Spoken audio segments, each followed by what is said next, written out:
So I want to thank you guys for coming today. My research paper is on Nozzle Industries Construction Company, and it's the construction company I currently work for. I've been working there for 5 years, and I'm doing an internship there this summer. So I thought it'd be interesting to do my research paper about the company I work for. So for a little introduction, um, it's located in Clinton, Connecticut, and they specialize in drywall and painting. Their consumer base is predominantly commercial, and their services include demolition, renovation, or build from scratch. In all aspects of drywall and painting, Nozzle Industries currently has 53 employees on the payroll. Their company has a great reputation.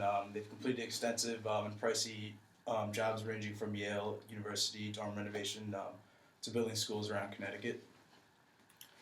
And this right here is this is the job I worked at this past summer, called Grace Farms in New Canaan, Connecticut. So it's like a $5 million project. So we have a pretty good reputation, and the jobs we work at are pretty price ranged as well. Also, this is the New Canaan Town Hall renovation that we did last year.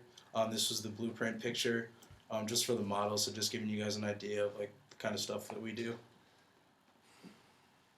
So for managing, I took a few notes of when I job shadowed a month ago.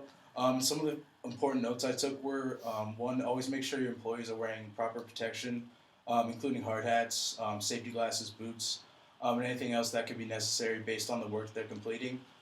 So, for example, an employee who's welding needs to wear a proper welding mask to protect from eye damage. Managers also must notify employees when they're working in an area that could expose them to dangerous hazards that can cause injury or death. Employees have the right to deny working in these areas, as by OSHA. It said that in the book as well. Legal issues are also an important job of a project manager. They must be familiar with the building codes as well as specific legal requirements for the different tools and environments they're working in. So the entire scope of the project revolves around the managers. They must ensure the job is completed to the exact specifications that the blueprint shows. Failure to comply with safety regulations can result in heavy fines by OSHA. At any time, an employee can send a letter of complaint to OSHA regarding workplace health and safety. Within a few days, OSHA will make a visit to the site if they get a complaint letter, and they won't announce when they're showing up. So one time we had that happen to us. Actually, we got heavily fined for not having guys wearing safety glasses and things like that. So for the operations, Chapter 9 brings up important points regarding direct cause, which often comes up in construction sites, which I've witnessed in effect firsthand.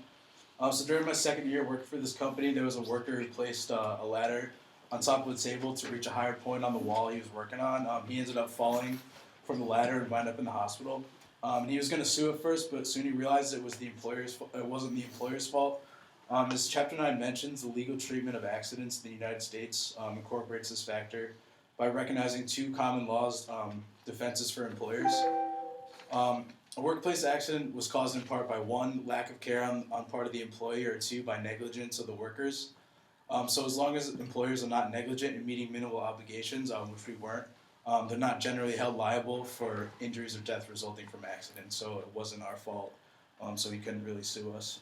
Also, before a project gets started, managers would go to the site and take all the appropriate measurements they need, like they measure each wall to wall, opening, doors, floors, etc.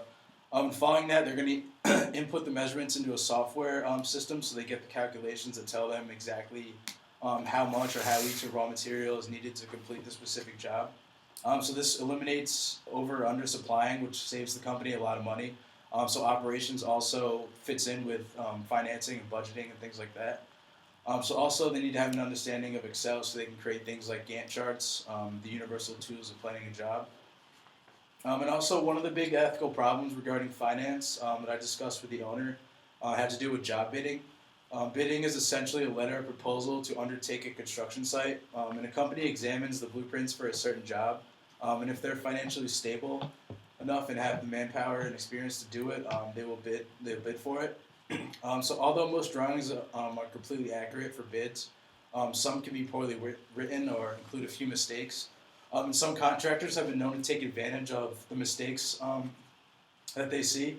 So they'll see that on a bid there's a mistake, and they'll accept the job knowing that they're not going to be able to complete it as the blueprint shows. So they'll actually get money for that because of the delays. So some contractors do that on purpose, and it's considered by a lot of owners unethical. Um, and in the book, it says a principle that can be accepted without reservation and one recognized by fair-minded persons everywhere is that contracts, whether written or oral, should be performed with the same good faith and intent with which the parties entered into agreement. And any disagreement concerning intent should be settled by negotiation if possible, or by alternative dispute resolution methods in preference to legal action. So in other words, the rule states that companies must be ethically in tune with financial bidding, and if they see a problem with what the blueprint shows, they should bid with good faith and intent in what they're agreeing to. Also, if they see any problems, they must bring it up to the vendor that's looking for work. It's unethical for a company to accept a bid for a project they know they won't be completed as to what the blueprint shows, as I mentioned before. And companies still don't follow this ethical practice because they want to gain larger amounts of money.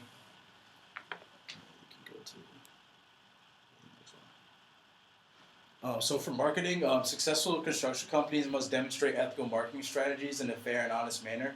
I was able to conduct an interview with an owner of a construction company in Brantford, Connecticut. And one of the questions I asked him were, how does your construction company deal with marketing in an ethical manner? And his response was, you need to make sure when you're marketing your service to other companies, whether it be orally or through written documents, that you need to make sure you can back up whatever you say, whatever you say you're able to do when trying to find the work. So if some job requires flooring and you want to do other stuff but with flooring and you can't really do flooring, then you can't really lie about it, and that's pretty unethical as well. And some companies have known to do that. And this quote fits similarly in with what is mentioned in Chapter 10 regarding marketing ethics. The quote says, the requirement of acting freely rules out exchanges in which there is coercion or manipulation or when one party lacks competence. And the adequate information requirement excludes the making of false or deceptive statements.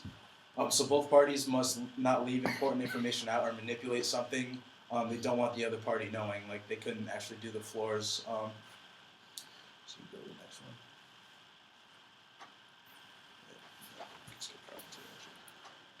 So in conclusion, all facets of the construction company work synergistically with each other. So if one is lacking, that's going to affect them all. So you kind of need all of them to work together to really be successful in the industry.